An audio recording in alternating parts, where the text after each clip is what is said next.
सही भ्रजते हैं तीर्थंक जनिन की पीयूष देशना जनीन्द्रवाणी मनुष्यों जगत कल्याणी है। ये सर्वज्ञ शासन नमोस्तु शासन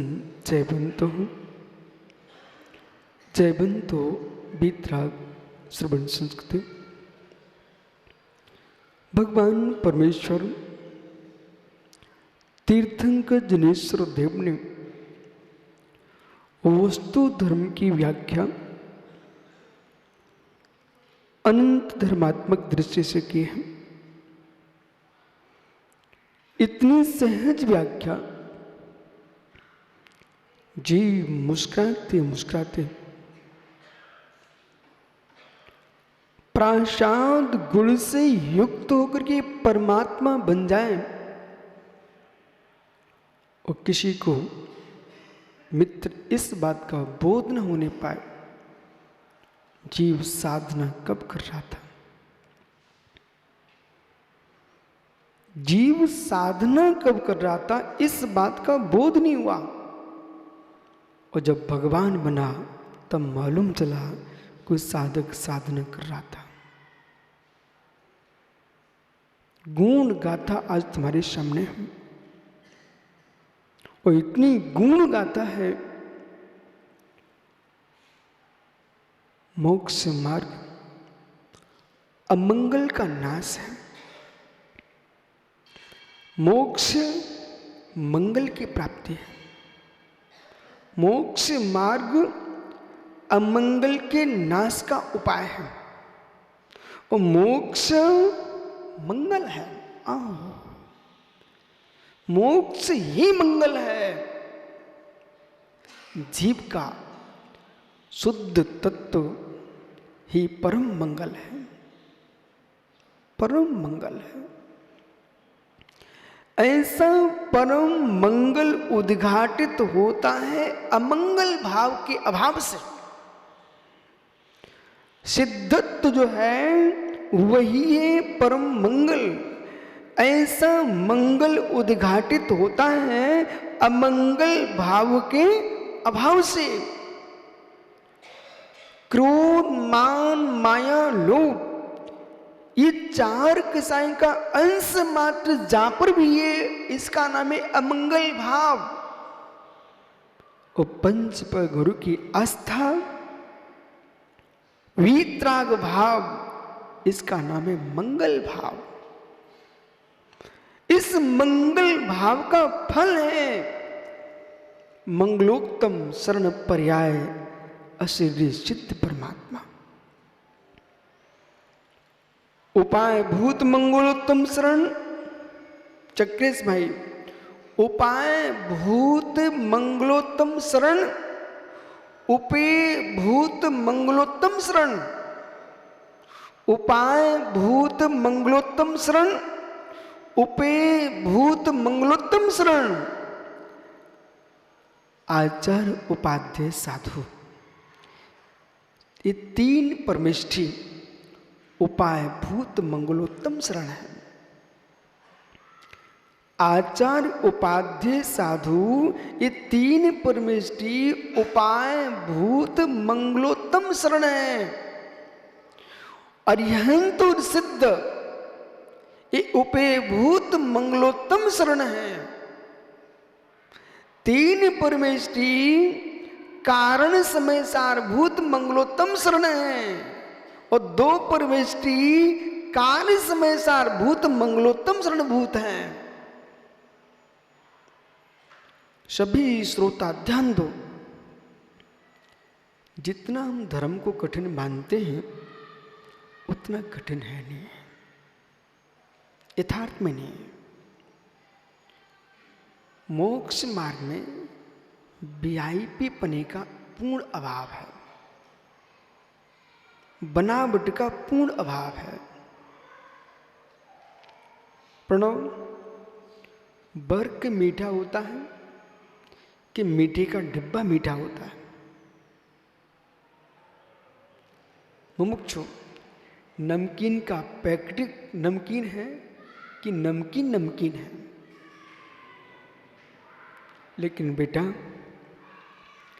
सबसे ज्यादा पैसा वर्ग का लग रहा है, डिब्बे का लग रहा है, मीठा तो मीठा है, नमकीन तो नमकीन है। ऐसे ही आज जो युग चल रहा है, मोक्ष मार्ग में वर्ग लग रहा है, मोक्ष मार्ग में पैकिंग चल रही है, जबकि मेरे मित्र मीठा तो मात्र मीठा है, भावों की विशुद्धि मात्र जैन धर्म है, बाकी के वर्ग और डिब्बा है। जितनी प्रकार के तुम पैकिंग कर रहे हो, वर्किंग चल रही है, वर्क लगा रहे हो मेरे मित्र, लेकिन बोध होना चाहिए वर्क लगी मिठाई कभी नहीं खाना चाहिए। वो बछड़े के आंतड़ियों के बीच में रख करके वो वर्क को पीटा जाता है, उससे वर्क बन के आता है। विषय पकड़िए, बछड़े के आंतड़ियों के बीच में रख करके मित्र वर्क बनता है। ऐसे वर्क को चाहे साधु संतों के पैरों में चिपकाओ, चाहे भगवानों के शरीर पे चिपकाओ, चाहे मेरे मिठाई पे चिपकाओ, ये हिंसक वस्तु है, उसका प्रयोग होना ही नहीं चाहिए।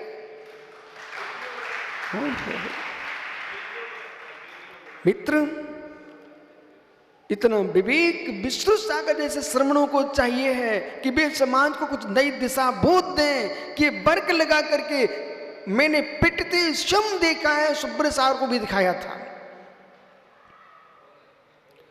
अब्दुल्लागंज में पिटाई चल रही थी वर्क की, चाहे वो सोने का वर्क हो, चांदी का वर्क हो। मित्र, मंदिर पर कलश चढ़ाना है, भगवान कभी मना नहीं करते हैं, तुम पाषाण का भी चढ़ा सकते हो, बहुत सुंदर लगता है, लेकिन बछड़े की आंतड़ियों में रख करके वर्क को पिटवा करके बेदी चमकाना, ये महावीर को पसंद नहीं है, ये तुम्हारा राग हो सकता है।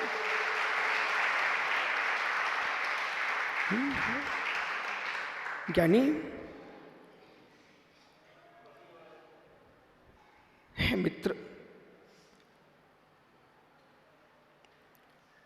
जैसे वर्क को तुमने बछड़ों के आंतड़ियों में पिटवा के लगाया है, ऐसे महात्मा साप सागर जी मित्र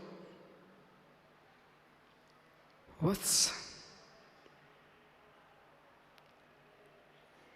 आचार्य ब्रह्मदेव सूर्य ने परमार्थ प्रकाश ग्रंथ की टीका में जगह जगह शिष्य को कहा है वत्स। वत्स यानी बछड़ा, बड़ा मधुर शब्द है। पंडित दौलत राम जी को भी ये शब्द अच्छा लगा, तो उन्होंने लिखा धर्मीसु गो वक्ष संप्रीति, धर्मात्मा से ऐसी प्रीति करो जैसे गाय को अपने बछड़े पर प्रीति होती है। राजीव, तेरी माँ तुझे संभाल के रख रही है, तो उसके तो मन में भाव आ सकता है कि बेटा बड़ा होकर मुझे कुछ कमा के खिलाएगा, लेकिन गैया के बछड़े के प्रति गैया को क्या आशा कि मुझे कमा के खिलाएगा। तब भी निरपेक्ष भाव से गाय अपने बछड़े के प्रति इतना दुलार रखती है कि सिंह भी आके खड़ा हो जाए उससे भी लड़ने को तैयार हो जाती है। ये माँ की प्रीति है।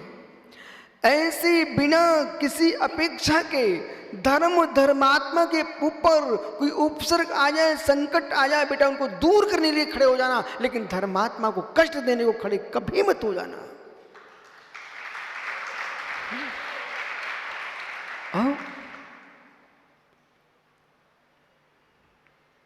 जैसे मिठाई का गुड़ मीठा है, वर्क तो मात्र चमकाने के लिए है, ऐसे ही ज्ञानियों जितना जिन शासन में धर्म की व्याख्या है, भावों की निर्मलता है। आर्जो मार्दो परिणाम होना चाहिए, शुचिता के भाव होना चाहिए।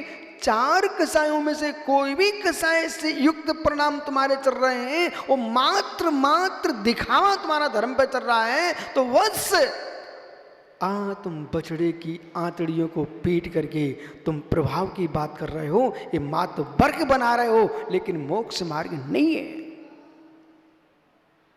क्योंकि जो मंगल गाथा यहां पर लिखी हुई है, उस गाथा पर आप स्थिर हो जाइए। इसलिए आज 3 गाथा हमने पढ़ी सुब्रत सागर जी, वो तीनों गाथा पढ़ करके मुझे विशुद्ध सागर पर चौगनी श्रद्धा बढ़ गई। आप विश्वास मानना पंडित जी, जगत पर श्रद्धा बढ़ना ये पर सापेक्ष भाव है। स्वयं पर श्रद्धा बढ़ना ये सच्चा मोक्ष मार्ग है। पंच परमेष्टि पर मेरा श्रद्धान है, इसे कोई तोड़ नहीं सकता है, लेकिन निज ज्ञायक सुमाई भगवान आत्मा पर श्रद्धान है, इसे मेरे मोक्ष को टाल नहीं सकता है। श्रद्धा किस बात पर बढ़ी? मैं कुछ दिन से सोच रहा था, ये सब कितने कितने लोग तपस्या कर रहे हैं, उपवास कर रहे हैं, वे भी महान हैं, श्रेष्ठ लोग हैं। तब मैंने सोचा विशुद्ध सागर जी, जितना हो सके उतना उपवास करो, लेकिन इस उपवास में चूक मत करना। आहार त्याग करने वाला उपवास एक बार चूक भी जाओ, लेकिन कसाई के उपवास करने वाला व्रत कभी नहीं छोड़ना बेटा, यही मोक्ष दिलाएगा, यही मोक्ष दिलाएगा। एक बार आगरा में गोष्ठी चल रही थी और पंडित जी सब लोग सोच रहे थे कि आज तो उपवास होगा, अष्टमी का दिन था शायद, और मैं आहार को उठ गया। ये मुमुक्षु आगरा के रोहित वगैरह सोच रहे, बोले आज तो गुरुजी का उपवास होगा ना, और मैं आहार को निकल गया। जब आहार को निकल गया, आहार हो गया, उसी दिन मालूम गोष्ठी बहुत गर्म गोष्ठी हुई। जब गर्मा गर्म गोष्ठी हुई और मैं बैठा बैठा मुस्कुराता रहा। फिर महात्मा प्रसम सागर, प्रमेय सागर, चक्रेश, इनने बड़ी शुद्धि की आगरा के चौथमासे में। चक्रेश याद है ना? अब पंडित जी मैं चर्या को निकल गया। बाद में दूसरे दिन महात्मा सुब्रत सागर ने बोला, हमने ज्ञानी मालूम कल मैंने आहार क्यों किया? आज गोष्ठी में जितने विद्वान थे सबके विषय गर्मा गर्म थे, वे आपस में गर्मा गर्म हो रहे थे। यदि भूखा पेट होता तो मैं भी गर्मा गर्म हो जाता, तो मालूम चलता पूरी सभा ही गर्मा गर्म हो गई।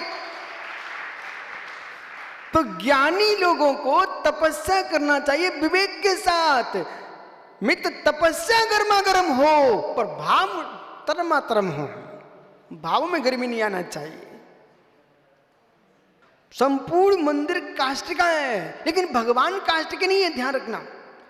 तीर्थंकर प्रतिमाएं कारंजा में रत्नमयी स्वर्णमयी अनेक सुंदर सुंदर जिनबिंब हैं, लेकिन सुधीर भैया उसी कारंजा में कोई एक श्रावक जब तीर्थंकर अरहंत देव की आरती उतारता है तो इतना ध्यान रखता है कि काष्ठ के मंदिर में आरती तो जले लेकिन मंदिर ना जल पाए।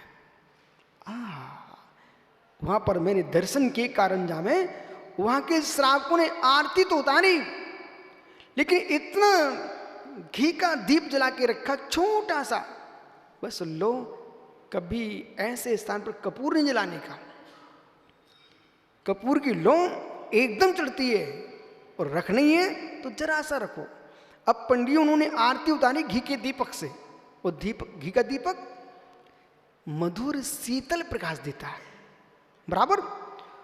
तो मधुर शीतल प्रकाश देता, आप ध्यान देना मैं क्या बोल रहा हूं। घृत का दीप मधुर शीतल प्रकाश देता है, नेत्रों को चुभता नहीं है उसका प्रकाश, नेत्रों को शांति देता है और मंदिर में आग भी नहीं लगने देता, क्योंकि वो लौ नहीं फूट रही उसकी, धीमे धीमे है। ऐसे ही सम्यक दृष्टि तपस्वी जैसे कारंजा के काष्ठ के मंदिर में घृत का दीप जलता है, ऐसे देवालय में बैठा आत्मदेव मित्र तपस्या की दीप जलाए हुए हैं। शरीर भी ना जल पाए, शरीर भी न जल पाए और दिव्य प्रकाश भी आत्मा में हो जाए और भेद विज्ञान की आंखें ना फूट पाए, ऐसा तपस्या करना चाहिए।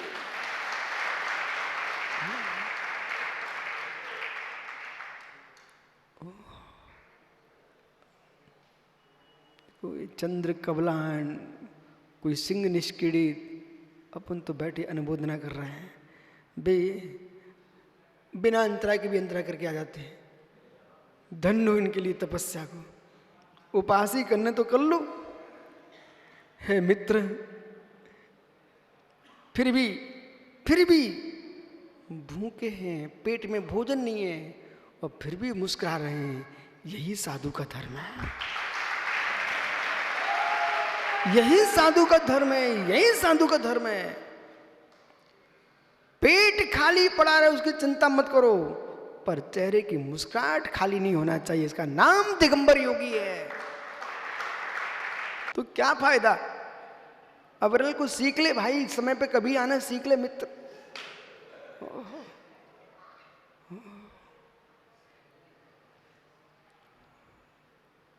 जैसे मालूम ठंडी के मौसम में जब घास पर ओस पड़ती है, अंकुरों पर अंकुर जब ओस की बूंद पड़ती है और फिर प्राग दिशा में अरुणाई को लिए हुए आदित्य खिलता है, तब मित्र देखो ओस के कण वे हिम कण मोती से चमकते हैं। ऐसे बेटा तुम लोग त्यागी वृंद हो, जिस समाज में जिस प्रांत में पहुंच जाओ वहां तुम मोती से चमको और हर व्यक्ति की श्रावक की आंखें तुम्हें देखने को मचल जाएं। इसका नाम साधु है।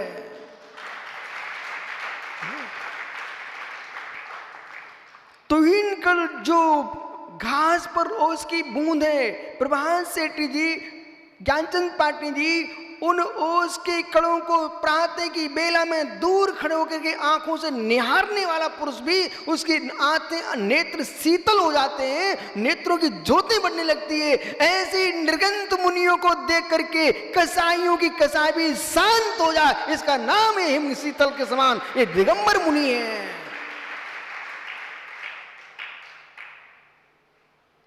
काला नाग जहर छोड़ दे, विषधर विष का त्याग कर दे और सिंह अपने नाखूनों को दबा लेकर के सिर टेकने लग जाए, ऐसे योगी का नाम वीतरागी दिगंबर श्रमण है। साधु साधु को देख के भाग जाए। मित्र, ये श्रमण धर्म नहीं है, ये स्वान धर्म है। वे एक दूसरे को देख के भाग जाते हैं। श्रमण धर्म जो होता है वो परस्पर में वात्सल्य प्रीति से भरा होता है। इसलिए मित्र, जीवन में कभी पाटनी जी, सेठी जी कभी स्वप्न में भी मुनिराज बनने के परिणाम हो जाएं तो आज के प्रवचन को अपने अंदर में विराजमान कर लेना। ऐसा मुनि बनना हमको, जिसे देख करके क्रूर से क्रूर प्राणी भी अपनी क्रूरता छोड़ दे और आपके श्री चरणों में बैठ करके जिन धर्म का अवधारण करके अपनी आत्मा को परमात्मा बना सके, ऐसा मार्ग चुनना। अखंडता फैलाना देश में, अखंडता फैलाना विश्व में और स्वयं के भीतर कसायों को खंड खंड कर देना। विराजो, जीवों को देख के बैठना।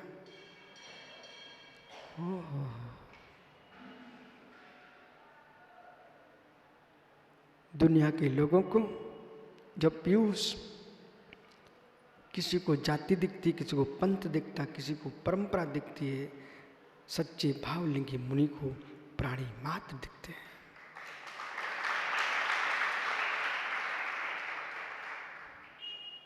प्रत्येक जीव अपनी औदिक भाव से काम करता है। एकमात्र करुणा दया का भाव है कि मन में भाव आता है कि सारा जगत आनंदमय रहे, सारा जगत आनंदमय रहे, पर आनंद तो व्यक्ति अपने भावों से ही प्राप्त कर पाएगा। ये हमारी करुणा है, ये हमारी दया है, अंदर अनुराग की तीव्रता है, अथवा यूं कहूं राग का जुर है। रब सिंह भैया, सारे जीवों का कल्याण हो जाए, सभी जीव मुनिराज बन जाएं, सभी जीव मोक्ष मार्गी हो जाएं, सभी का मोक्ष हो जाए, ऐसा भाव मन में आ रहा है। ये राग का जुर है, पर कल्याण मेरे सोचने से नहीं होगा, कल्याण जीव के स्वयं के क्षोभसम से होगा। हम अच्छा सोच सकते हैं दुनिया के लिए, पर अच्छा उनके निजी पुरुषार्थ से होगा। हम बुरा सोच सकते दुनिया के लिए, पर बुरा भी व्यक्ति के पाप के उदय से होगा। पर के सोचने से भला भी नहीं होता और पर के सोचने से बुरा भी नहीं होता। बुंदेलखंडी बोलूं, कौओं के चिल्लाने से ढोर नहीं मरते। ओहो, कौओं के कोसने से ढोर नहीं मरते। नहीं तो मालूम, कौआ सोचे सारे जानवर मर जाएं, हमको खाने को मिल जाएगा। अरे कौआ पापियो, तुम सोच ही सकते हो, मरण तो आयु कर्म के क्षय से होता है, किसी के सोचने से नहीं होता है। इसलिए कौन किसको उठाता, कौन किसको गिराता है। जिसका पुण्य प्रचंड है दुनिया उठाने को मिल जाएगी, जिसका पाप का उदय है दुनिया गिराने को मिल जाएगी। पर जगत में कोई किसी को ना उठा पाएगा ना गिरा पाएगा, जो है सो है। मंगल भाव, मंगल पाठ से काम नहीं चलेगा यशोधर सागर जी। मंगल पाठ तुम 24 घंटे कराओ, मंगल पाठों से मंगल नहीं होगा, मंगल भावों से मंगल होगा। मंगल पाठों से मंगल हो जाता होता तो मित्र, आजकल तो यंत्र चल गए हैं, नमोकार की मशीन, मंगल की मशीन, सारी मशीनें मंगल बोल रही हैं। मशीनों से मंगल नहीं होता है, मंगल भावों से होता है। भाव मंगल नहीं है तो भाव मंगल नहीं हो सकता है। क्योंकि क्या रहस्यमय गाथा लिखी यहां पर, जो नाम अनशन तपो, वही तप अनशन तप है। अनशन का तात्पर्य चारों प्रकार के आहार पानी का पूर्ण त्याग, ये व्यवहार अनशन है। खाद्य, खाने योग्य लड्डू पेड़े रोटी चावल, इन सब का त्याग। पेय, दूध पानी रस फल का रस आदि सब का त्याग। ले, रबड़ी चटनी चाटने की सबका त्याग। स्वाद्य, मंत्री पुत्र, न बेटा इलायची न सुपारी न लौंग, चारों प्रकार के आहार पानी का जिसने त्याग किया है उसका नाम है अनशन तप। इस अनशन तप में ऐसा नहीं है कि मेरा तप है, एकादशी का तप है कि चतुर्दशी का तप है, व्रत है। बोले क्या है? बोले अनाज नहीं खाऊंगा, कंद खा लूं, आलू खा लूं, लहसुन खा लूं, प्याज खा लूं, बेर खा लूं, मकुइयां खा लूं, 24 घंटे खाओ सिंगाड़े की लपसी बना के खाया है। मेरे मित्र, जितना खर्च रोटी में नहीं होता उतना तेरे उपवास में हो गया, और जितना राग रोटी में नहीं होता उतना तेरे उपवास में हो गया। एक कोई उपवास संज्ञा नहीं है, उपवास में कुछ भी नहीं खाना पड़ता।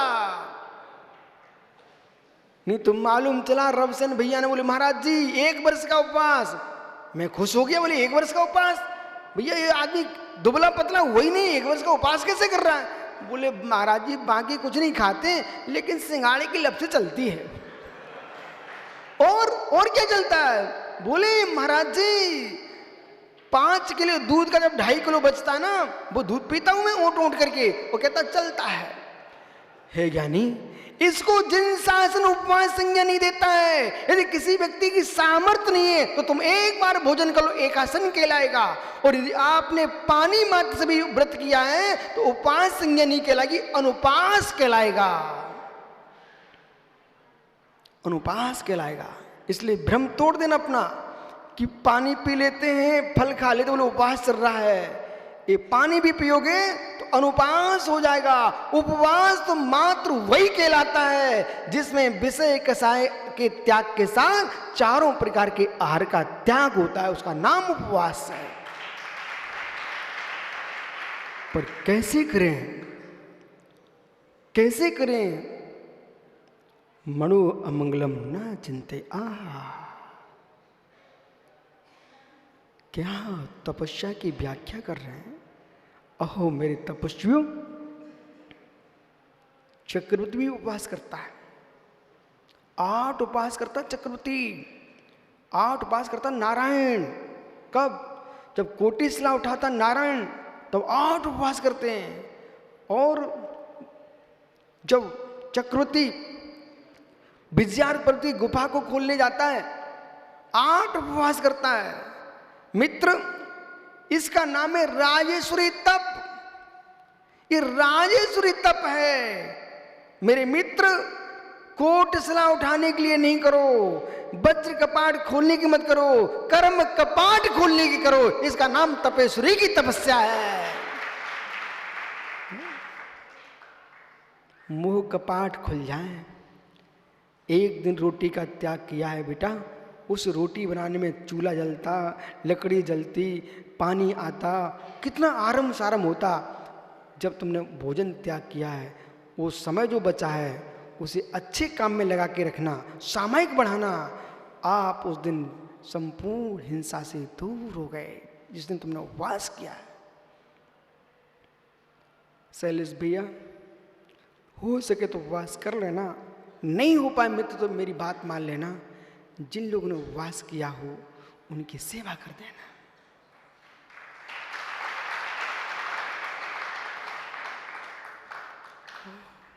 कुछ लोग मूर्ति स्थापित करते हैं, अच्छा काम करते हैं, श्री जी विराजमान किए हैं। नहीं थी मूर्ति स्थापना की शक्ति, हमने मंदिर ही बना दिया चारों तरफ से। मेरे मित्र, मंदिर नहीं होता तो भगवान की रक्षा कैसे होती। इसी प्रकार से जो तपस्या करके मूर्ति स्थापित कर रहे हैं, हम उनकी सेवा करके हमने मंदिर बना दिया, तुम्हारी तपस्या सुरक्षित हो जाएगी।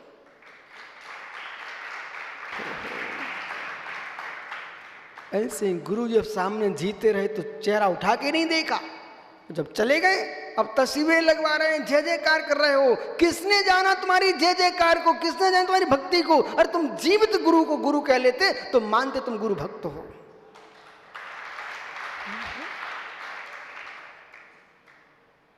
शैलेश, ये बहुत बड़ी विद्या सिखा रहा हूं। आज कल मुझे पीयूष बता रहा था ब्रह्मचारी कि कोई आपके देश में एक ग्रुप खेल खेलने गया और खेल में सब हार गए, लेकिन आपके देश का प्रधानमंत्री तब भी ये नहीं कह रहा है कि तुम लोग हार गए हो, उनको डाढ़ास बना रहा है। और खेलने वाले सिसकियां मर रहे हैं और प्रधानमंत्री कहता भाई तुम रो मत, तुमने देश का नाम कमाया है, पुरुषार्थ किया है। और एक कोई जीत गया, उसको पूरा देश बधाई दे रहा है। मित्र, एक खेल में तुम विजय होके आए हो तब पूरा देश तुमको बधाई देता है। जो कर्मों के साथ खेल करके वो जीत के जाता है, उन महावीर की जय हो और ऐसे संतों की जय, निर्गंतों की, जो कर्मों से साथ खेल रहे हैं। और मेरे मित्र, उन कर्मों से खेलते खेलते भगवान बन रहे हैं, ऐसे मुनिराजों की जय बोलो। पर लोगों को मालूम ही नहीं है। ये मात्र अष्टद्रव्य से जो मुनियों की पूजा होती है, मुनिराज ये ना सोचे कि तुम इतने बड़े पूज हो गए हो। ये समाज, जिन शासन, जब भारत सरकार अपने खिलाड़ियों को उत्साह बढ़ाती है तो जिन शासन मोक्ष मार्ग पर खेलने वाले ये मुनियों के उत्साह को बढ़ा रही है, तुमको भगवान की मत पुजवा रही है। तुम्हारे अंदर उत्साह होना चाहिए और कर्म शत्रु देखने तैयार हो जाओ। बिल्कुल भी सोने का विचार मत करो, बिल्कुल भी सोने का प्रमाद का विचार मत करो, अप्रमत्त होने का पुरुषार्थ करो। शैलेश, मधुबन में रहते हो, देश का कोई बच्चा बांस की लकड़ी खटखटाते पर्वत की ओर निकल जाए सुबह से 3 बजे से, मित्र ये तुम्हारी नींद खुल जाए और नींद ना लगे तो घर के बाहर आ जाना, एक एक बच्चे की पीठ ठोकते मिले, बेटे धन्य हो, तुम हमारे जिन शासन को आगे बढ़ाओगे।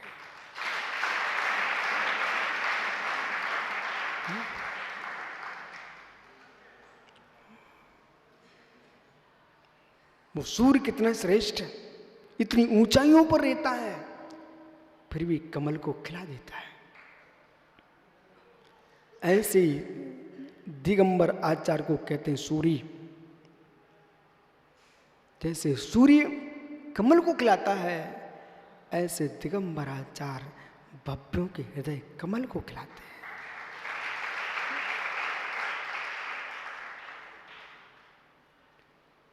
सब मुरझाओ, दुनिया को मुरझा के रखो मित्र, ये सूर्य का काम नहीं है।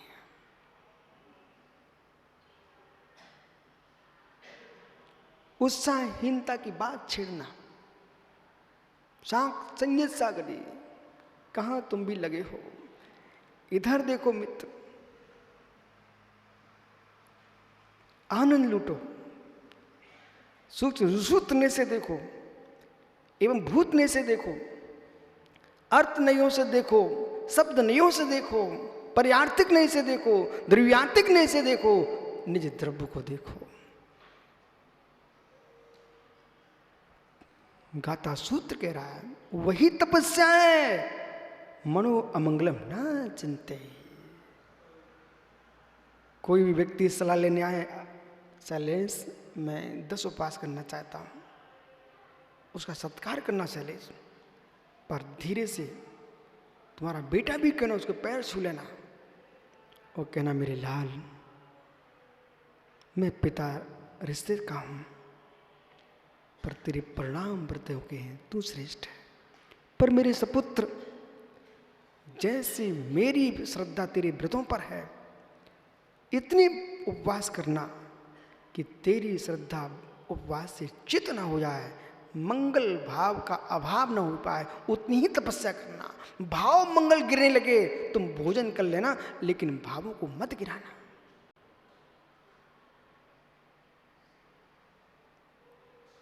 शरीर छूटे पर मंगल भाव ना छूटे। मैं यही कोशिश करता रहता हूं, 24 घंटे मेरा पुरुषार्थ यही चलता रहता है, किसी के प्रति अशुभ भाव ना आ पाए। वो मेरे प्रति किसी के आ रहे हैं, उसको आशीर्वाद। बोले क्यों?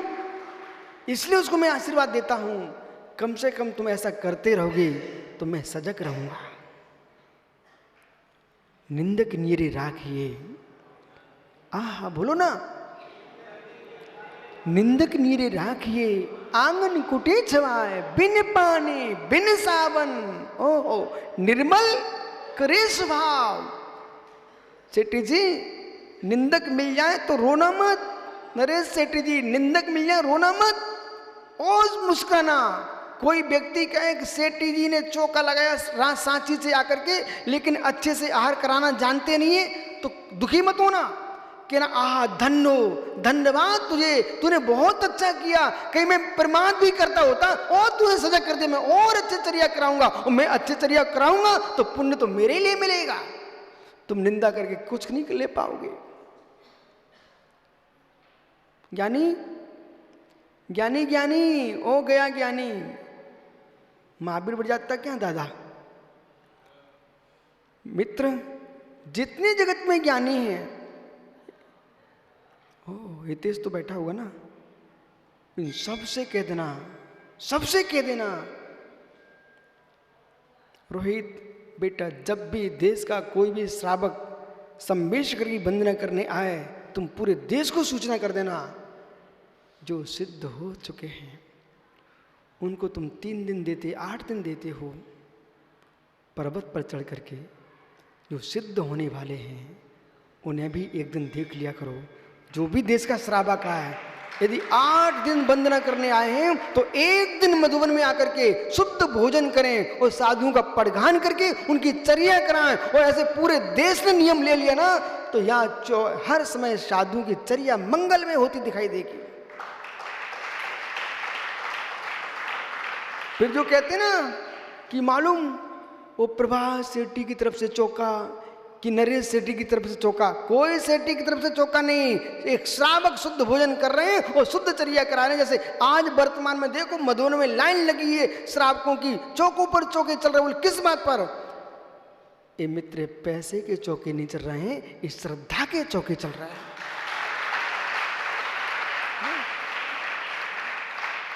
पर मेरा विश्वास है पिच्छी कमंडलधारी भावलिंगी श्रमण श्रमणिया कभी मेरे मित्र भोजन के पीछे भूखे नहीं रह सकते हैं। ये पिच्छी में इतनी क्षमता है।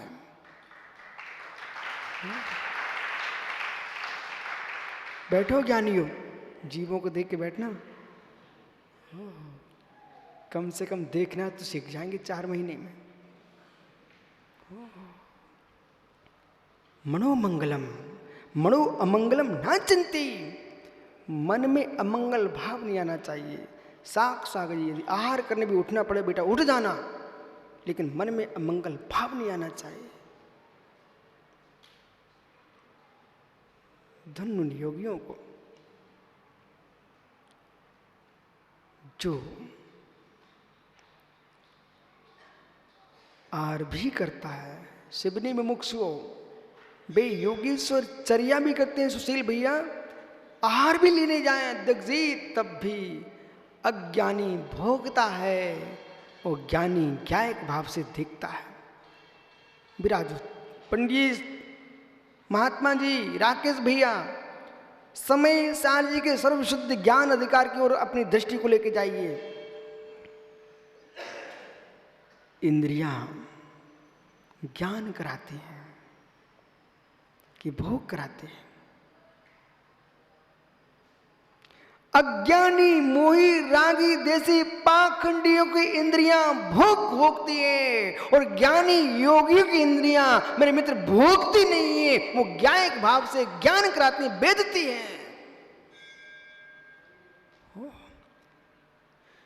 मौनो अमंगलम ना चिंती जैन इंद्रिय हानि ना। इतनी तपस्या करना दिनेश, इंद्रियों की हानि ना हो जाए, इंद्रियों की हानि ना हो जाए। अब तुम धूप में जाके खड़े हो गए और मित्र उपवास करके, क्षमता नहीं थी, बल नहीं था तुम्हारे पास शरीर में, और नेत्रों की ज्योति चली गई। या फिर इतना बल और होना चाहिए कि जैसे चिल्लाती मुनिराज के नेत्रों को चीन निकालने गई, मुनिराज वहीं बैठे रहे, हिले नहीं, समाधि मरण कर लिया। लेकिन मेरे मित्र बिना देखे ईर्यापद शोधन किए बिना मुनि कैसे चल सकते? ये तो इतनी शक्ति हो कि जिस स्थान पर बैठे वहां से कहीं 1 इंच भी खिसकना नहीं। और इतनी शक्ति नहीं है तो इतनी तपस्या करो कि नेत्रों की ज्योति नष्ट ना हो जाए, और नेत्रों की ज्योति नष्ट होगी तो तुम्हारे जीवन की बहुत सारी ज्योति नष्ट हो जाएगी। 5 इंद्रियां मोक्ष मार्ग में सहकारी हैं। और सुब्र सागरी ऐसे भी लोग हैं, कहो तो कहो को स्वाध्याय ना करें, पढ़ाई लिखाई नहीं करें, और कभी इनको मन में आ जाए बुंदेलखंडी कहूं और ही आई तो दिन के रात्रि के 7 बजे से बैठे सुबह के 7 बजे तक पढ़ाई पढ़ते रहे। 4 दिन पढ़ाई करी और 5वें दिन क्या फायदा है? इसलिए श्रेष्ठ जन जो होते हैं वे अपनी समय सारणी बना के जीते हैं कि आपके मुझे आप दिख जाएं तो मुझे घड़ी ना देखना पड़े। हाँ, शनै शनै कंथा शनै शनै पंथा शनै शनै ग्रंथा। आचार्य महावीर कृति महाराज जी ये कहते थे कि शनै शनै कंथा, कथरी कथरी। आप लोग यहाँ स्वेटर बुनते ना, एक एक धागा से कितने बड़ी कथरी बन जाती है, स्वेटर बन जाता है, दरी बन जाती है, एक एक धागे से ताने बाने से इतने बड़े वस्त्र बन गए। तो शनै शनै कंथा। और मालूम सोना गिर से चले हम सम्मेद शिखर तक आ गए। एक एक पग चलते चलते तुम लोग गाड़ियों पर हिंसा करके दौड़ते हो, हम लोग ईर्यापद का पालन करते करते यहां तक आ गए। शनै शनै पंथा। और मित्र हजारों हजारों पृष्ठ के ग्रंथों को हम लोगों ने स्वाध्याय कर लिया है, पर एक एक पन्ना पढ़ते पढ़ते पढ़ते पढ़ते हजारों पृष्ठों ग्रंथ पढ़ लिए। शनै शनै ग्रंथा। धीमे धीमे चलो, मार्ग तय हो जाएगा। धीरे धीरे बुनो, कथरी बन जाएगी। और धीरे धीरे पढ़ो, ग्रंथों के ग्रंथ पढ़ लोगे, एक साथ दौड़ोगे तो मेरे मित्र ठोकर खा के गिर जाओगे। इसलिए अंशुल शनै शनै चलो, शनै शनै चलो। दौड़ने से गिर जाता आदमी, शनै शनै चलो। दौड़ने से गिर जाता आदमी।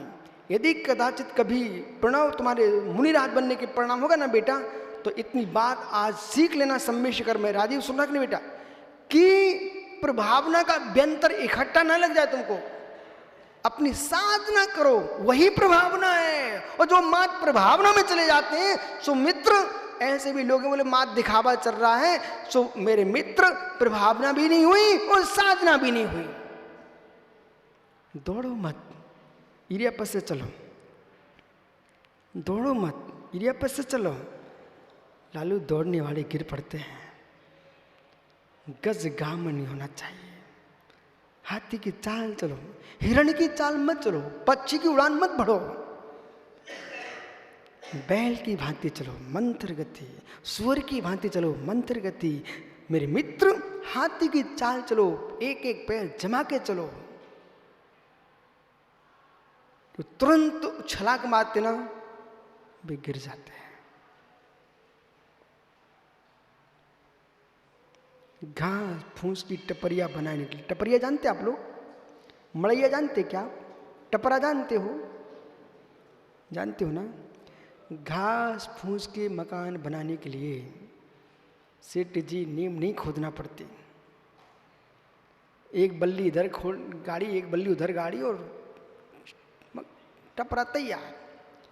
लेकिन मित्र जिनको 7 साल मंजिल 84 खंड का भवन बनाना है, उतनी गहरी नींव भी खोदना पड़ेगी। और मित्र मित्र सुनो ना, यदि कोई व्यक्ति ने चौराहे पर एक मूर्ति रखी, तो उस मूर्ति को रखने के लिए उसको मालूम है 7-8 दिन के अंदर हमको ससुरानी है, तो उसके लिए बहुत लंबी चौड़ी नींवें नहीं खोदना पड़ती है। पर मित्र यदि शैलेश भाई 31-29 फीट के भगवान चंद्रपुर स्वामी को तुम मधुबन में विराजमान करना चाहते हो, तो उनकी नींव भी गहरी खोदेगी।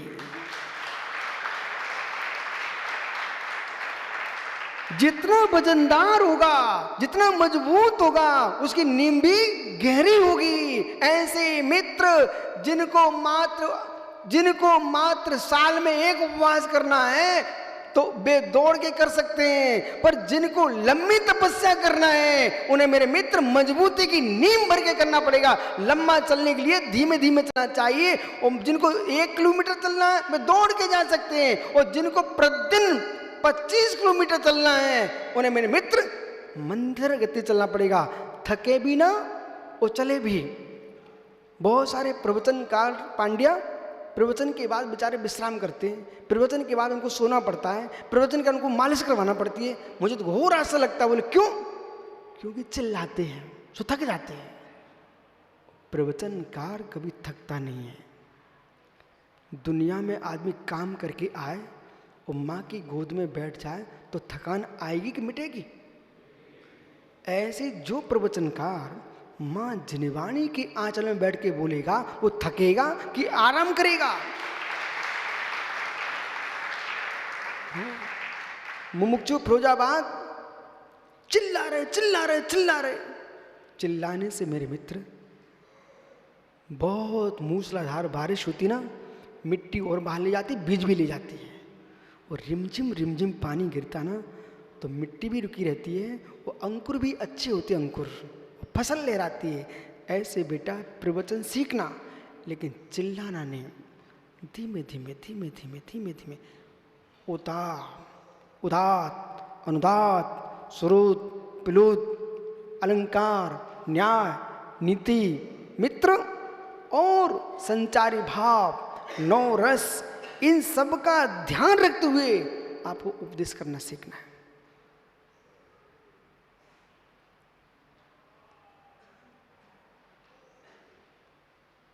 कि आपको इंतजार ना करना पड़े कि लोग मुझे सुन रहे कि नहीं, लोगों को इंतजार ही करना पड़े अब वक्ता क्या कहने वाला है।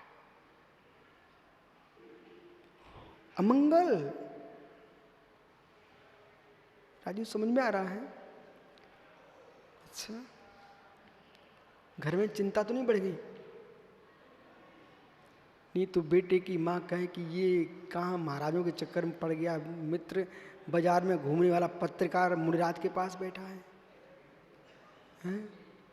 पूछना देवी से, बोले देवी कहीं मन मेरा हो गया तो छुट्टी दे दोगी ना? बेटे तो तुम्हारे वैसे ही वैरागी हो रहे हैं, आओ बैठो भैया, जीवों को देख के बैठना।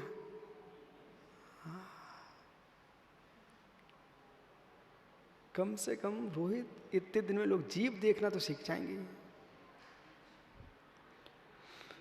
जैन इंद्रिय हानि, जिससे इंद्रियों की हानि ना हो। जैन जोगम न हंते, और जिससे योग ही ना हो, मन वचन काय में विकलता ना हो, ऐसी तपस्या करना। बलम धामम च पेयाय सद्मारोग्य मापन्नो, खेतम कालम च भिन्याय शापाणम निज्ये। ये 10 बेकालिक की गाथा है। यहां पर कह रहे हैं तपस्या करो पीयूष। शक्ति होने पर भी कोई तपस्या नहीं कर रहा हार्दिक, वो तो तस्कर है, डाकू है, अपने वीर को छिपा रहा है, शक्ति को छिपा रहा है। इसलिए लेकिन सूरज सागर जी शरीर में ताकत है नहीं है, अब क्या करूं? सौरभ 8 उपवास कर लेता है, इसलिए पीयूष ने सोचा मैं भी कर लेता हूं। मित्र वो 8 उपवास ऐसे नहीं कर लेता, 8 उपवास करता है तो 5 किलो काजू भी खाना जानता है। तो जिसका भोजन अच्छा होगा वो उपवास भी कर लेता है। ओहो, अच्छा शांति सागर महाराज जी बड़े बड़े उपवास करते थे, तो मालूम चरी चरी शुद्ध दूध पीते थे, तब तो उपवास कर पाएंगे, शक्ति तो होना चाहिए। और भी आचार्य आदि सागर महाराज 7 दिन बाद आहार करते थे, लेकिन जिस दिन करते थे ना उस दिन नियम ले लिया, यदि छुआरा तो मात्र छुआरी छुआरा। अब मेरे मित्र तुम तो 4 छुआरे में टें कर जाओगे, वो तो पूरे भरपेट छुआरा खा लिए तब भी खड़े होकर तपस्या कर रहे हैं। आचार्य महावीर कीर्ति महाराज जी के लिए एक बात घटना घट गई। सुधीर ये पंचम काल है, बहुत विचित्र काल है, लोग भी विचित्र होते हो, काल भी विचित्र ही है। मालूम आचार्य महावीर कीर्ति महाराज जी एक जगह आहार चर्या को गए, शैलेश जैसा तिकड़मबाजी आदमी मिल गया कहीं। उसने कहा महाराज जी बहुत तपस्वी नाम सुना है, देखता हूं कैसी तपस्या करते आज। तो मालूम जैसे वो आहार के लिए अंजलि खोली, वो हमारे शैलेश बाबू ने 1 कटोरी घी भर दिया। अब महाराज नीचे गिराए तो दोष, अंदर ले जाए तो कैसे पचे, लेकिन उन्होंने निर्णय किया घी ले गए।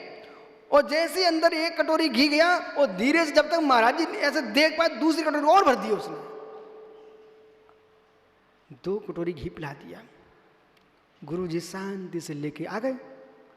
अब शैलेश भाई जहां गुरु जी विराजमान थे, खिड़कियों से झांके, क्या कर रहे, क्या कर रहे, क्या कर रहे।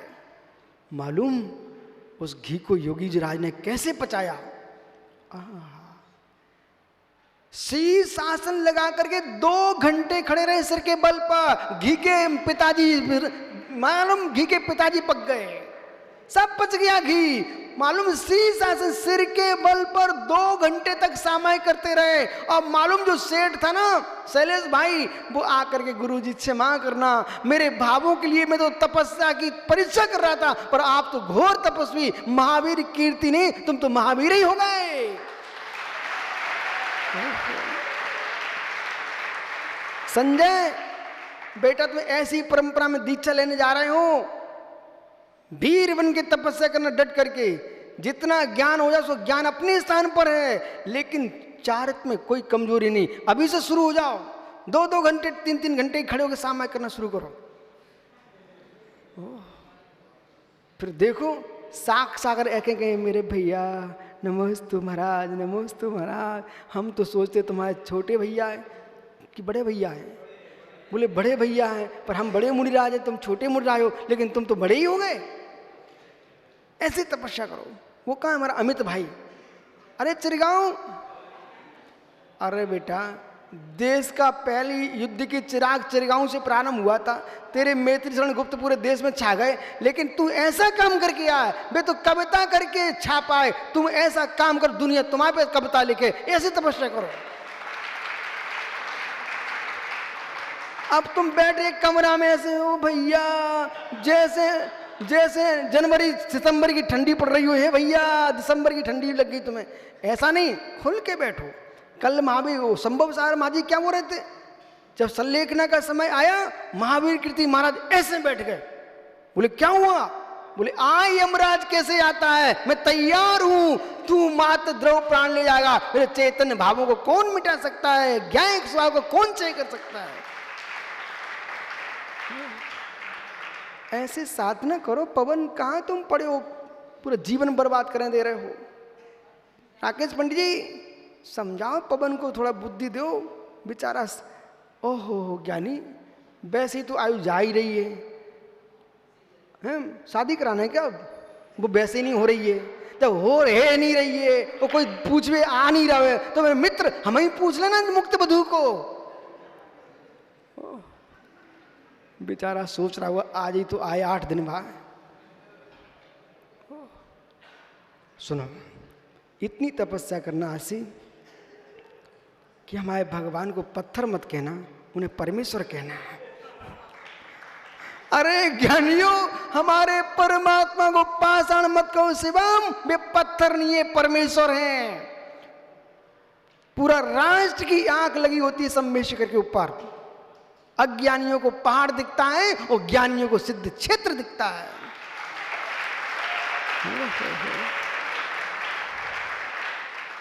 पीयूष, ये तुम्हारा आशी मित्र पत्थर घूमने जाता है कि वंदना करने जाता है? बलम थामम, आपका समय हो गया। ओ हो विष्णु सागर जी, ऐसा काम करो कि तुम्हारे नियोग से पत्थर भी परमात्मा बन जाए। तीर्थंकर भगवंतों ने ऐसा काम किया कि शिखर जी के पहाड़ भी परमात्मा के नाम से पूज रहे हैं। ओ हो। जैसे ही उत्तर प्रदेश से बिहार में प्रवेश करो, झारखंड में, तुरंत लोग गांव-गांव के लोग पूछते पांड्या महाराज जी मधुबन जा रहे हो, मधुबन जा रहे हो। एक जगह तो ऐसा ज्ञानी मिला, बोले महाराज जी मधुबन में मिलेंगे आपको, आप जिस रूप में चाहो उस रूप में मिल जाऊंगा मैं आपको, लेकिन आप चलो। आकर के उसने मुझे एक कविता की पुस्तक, उसने लिखी पुस्तक भेंट की रास्ते में, बिहार और झारखंड के नजदीक में बॉर्डर पर। मालूम, तो ऐसे ऐसे लोग हैं जो भले जैन कुल में न जन्मे हों पर जिनदेव से दूर नहीं है। और तीर्थंकर स्वयं तो क्षत्रिय थे, गौतम स्वामी स्वयं तो ब्राह्मण थे। अरे ज्ञानियों, 2400 तीर्थंकर क्षत्रिय थे। ये जिन धर्म क्षत्रियों का धर्म है, जो प्राणी मात्र को अपनी छाती से लगाए किसी को कष्ट ना दे, उसका नाम क्षत्रिय है। वो ब्रह्म में लीन रहे, उसका नाम ब्राह्मण है। इंद्रियों को जीते, उसका नाम जैन है। अपने बल को, बल, तेज तथा आरोग्य, कितनी इतनी, मतलब जैसे बालक को मां समझाती ना, ऐसे समझा रहे बेटा सुखानंद, इतनी तपस्या करना, शरीर नष्ट न हो जाए, तेज समाप्त न हो जाए, धर्म से श्रद्धा न छूट जाए, आरोग्य का निरीक्षण कर लेना और क्षेत्र काल को जान करके अपने उपवास को नियत करना चाहिए, जिससे कि किसी प्रकार की विशुद्धि की हानि न हो जाए। आपका समय हो गया, कल फिर आओगे क्या? पर्याय तो अविनाश, कल चर्चा करूंगा किस बात की। आहार करते करते भी उपवास होता है और उपवास करते करते भी आहार होता है। इस कल अपन चर्चा करेंगे यार पर्याय। तो आत्मा स्वभावम परिभाव भिन्नम, आत्मा स्वभावम परिभाव भिन्नम, आत्मा का स्वभाव प्रभाव